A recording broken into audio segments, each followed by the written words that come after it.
Nah, yang dilakukan Rasulullah setelah memaafkan penduduk Mekah adalah beliau membersihkan berhala di Ka'bah, ya. Orang-orang kafir Quraisy itu, mereka selama menguasai kota Mekah, mereka itu sudah mengotori Ka'bah dengan berbagai macam berhala. Jadi Ka'bah yang suci, tempat suci itu mereka taruh berhala-berhala di situ. Ya, mereka gantungkan berhala-berhala di situ. Mereka menyekutukan Allah dengan menyembah berhala di Ka'bah. Ya, mereka sudah menghina kemuliaan Ka'bah. Mereka sudah menghina kesucian Ka'bah. Oleh karena itu Rasulullah dan para sahabatnya membersihkan Ka'bah dari semua jenis berhala yang ada di sana. Ya, dihancurkan semua berhalanya. Nah, kita baca sekarang. Rasulullah memasuki Ka'bah. Ketika Rasulullah memasuki Ka'bah, beliau menyaksikan bahwa di dindingnya Ka'bah itu penuh dengan gambar-gambar malaikat dan para nabi. Ya, di antaranya adalah lukisan atau gambar Nabi Ibrahim sedang memegang panah untuk mengadu nasib. Ada juga sebuah patung burung dari kayu. Itu juga berhala-berhala ya, ada lukisan, ada gambar-gambar malaikat, ada patung-patung ya. Semua itu dihancurkan oleh Rasulullah ya. Ketika melihat gambar Nabi Ibrahim, Rasulullah terdiam sejenak. Kemudian beliau bersabda, mudah-mudahan Allah membinasakan orang-orang yang membuat gambar ini. Ya, orang tua kita Nabi Ibrahim alaihissalam digambarkan sedang mengundi nasib, sedang mengadu nasib. Apa hubungannya Nabi Ibrahim dengan azlam atau mengadu nasib? Ibrahim bukan orang Yahudi, juga bukan orang Nasrani, tetapi Nabi Ibrahim adalah seorang yang hanif atau murni imannya, yang menyerahkan diri kepada Allah dan bukan termasuk orang-orang yang mempersekutukan Tuhan. Sedangkan malaikat itu digambarkan oleh orang-orang kafir itu sebagai wanita-wanita cantik. Ya, jadi menurut orang-orang kafir, malaikat itu dilukiskan atau digambarkan seperti wanita. Nah, gambar-gambar itulah Rasulullah disangkal atau ditolak ya. Sebab apa? Sebab malaikat itu bukan laki-laki, bukan perempuan. Ya, malaikat itu makhluk Allah yang terbuat dari cahaya, bukan laki-laki, bukan perempuan. Ya. Kemudian semua gambar-gambar yang yang salah tadi itu ya, yang menyimpang tadi itu dihancurkan. Nah, patung-patung berhala yang ada di sekitar Ka'bah itu jumlahnya sekitar 360. Itu semua dihancurkan. Ya, dengan tongkat di tangan beliau, Rasulullah menunjuk kepada berhala-berhala tersebut seraya membaca firman Allah Al-Qur'an surat Al-Isra ayat 81. Dan katakanlah, yang benar itu sudah datang dan yang palsu segera menghilang, sebab kepalsuan itu pasti akan lenyap. Rasulullah berhasil membersihkan Ka'bah dari berhala. Berhala-berhala itu sebelumnya sangat dipuja, sangat dikagumi, bahkan disembah oleh orang-orang kafir Mekah. Pada hari itu, penduduk Mekah menyaksikan berhala-berhala yang selama ini mereka sembah sama sekali tidak berdaya. Ya, berhala yang dituhankan oleh orang-orang kafir itu ternyata tidak lebih dari sekedar benda yang tidak ada gunanya. Ya, sebab apa?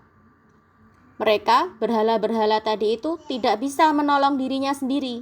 Kenapa disembah, ya kan? Patung-patung itu tidak bisa menolong dirinya sendiri, apalagi menolong kaum kafir Mekah. Berhala itu tidak bisa memberikan manfaat dan juga tidak bisa mendatangkan bahaya. Karena itu, patung-patung tadi itu tidak pantas untuk disembah, ya. Barang siapa yang menyembah berhala berarti telah berbuat syirik dan sesat. Ya, jadi kalau ada orang yang menuhankan patung, ya, menyembah patung, menyembah gambar-gambar, itu berarti orang bodoh. Ya, sudah tahu gambar itu nggak bisa ngapa-ngapain, ya, patung itu nggak bisa bergerak, kok malah disembah, ya kan? Kok mau dimintain tolong, padahal patung itu tidak bisa menolong dirinya sendiri. Ya, berarti orang yang menyembah patung itu orang bodoh namanya. Nah, setelah berhala-berhala tadi itu dibersihkan dari Ka'bah, kemudian Rasulullah memerintahkan Bilal, ya, sahabat Bilal untuk mengumandangkan azan dari atas Ka'bah. Sebagian penduduk Mekah kaget karena sebelumnya tidak mengetahui bahwa Bilal ini terbiasa mengumandangkan azan. Sebagian dari mereka berkata, budak hitam inikah yang sedang azan di atas Ka'bah, ya.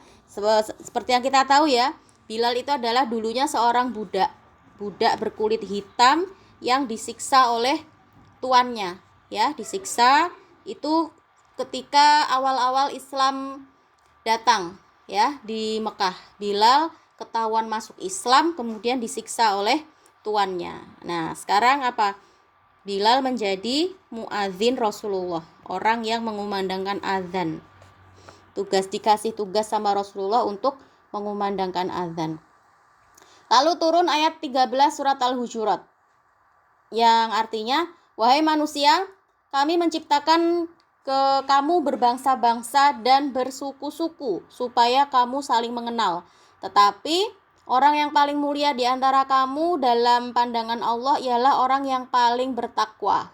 Allah Maha mengetahui dan Maha mengerti. Jadi ada orang tadi, ya, sebagian orang Mekah yang menghina Bilal, ya. Oh, yang azan budak berkulit hitam ini toh, kata mereka gitu. Kemudian turun ayat 13 surat Al-Hujurat ini diturunkan kepada Nabi Muhammad yang isinya apa? Isinya tidak boleh menghina orang lain. Karena apa? Karena kulitnya yang berbeda dengan kita, atau karena sukunya berbeda dengan kita, ya. Karena semua itu adalah ciptaan Allah. Manusia ini semua ciptaan Allah. Jadi kita kalau dikasih kelebihan, lebih cantik misalnya, lebih tinggi misalnya, ya, rambutnya lebih lurus misalnya, itu kita nggak boleh menghina orang yang berbeda dengan kita, ya. Orang Afrika diciptakan berkulit hitam, rambutnya keriting, ya. Bukan berarti mereka lebih buruk. Bisa jadi mereka lebih baik dari kita kalau mereka bertakwa kepada Allah, ya.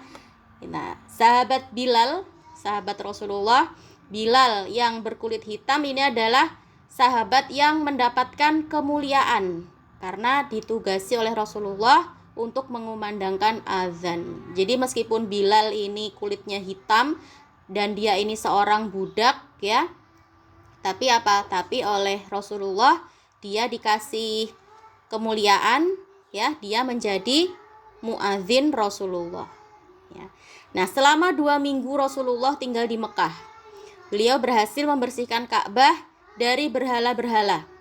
Sejak saat itu, yang bertugas untuk mengurus Masjidil Haram, yang bertugas untuk mengurusi Ka'bah dan air Zam-Zam itu ada di tangan umat Islam, ya. Orang-orang kafir Mekah tidak lagi berhak mengurusinya.